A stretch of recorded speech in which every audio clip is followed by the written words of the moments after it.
Inilagay natin ang ating hinuhugasan na munggo at nasok ito ng mga 30 minutes sa ating pressure cooker. Lutuin natin ito. Pagkatapos, i-release natin ang pressure at hayaan na lumamig.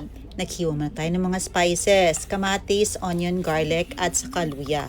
Sinipayat natin ang taba ng baboy, nag-add tayo ng salt and pepper, pampakulay at pampasarap na din at chweti powder. This is optional lamang. Meron tayo ditong isang pirasong kinudkud na niyog and after a few minutes lumamig na ang ating pressure cooker, naluto na din ang ating munggo. Nilagay natin ang ating taba ng baboy sa ating kawali, ipa-extract natin ang oil nito. Laman ng baboy na minarinate natin ating ilagay, mga spices, kamatis, onion, garlic at saka luya. Isama na din natin ang ating hiniwa na kalabasa. Idagdag na din ang ating munggo.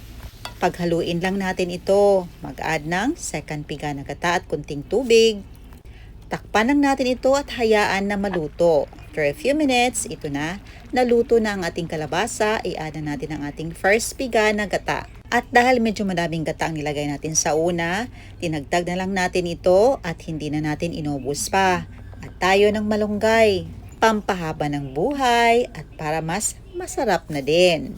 Papakuluan na natin ito ng mga 10 segundo. At ito na, ready to serve na ang ating ginataang munggo.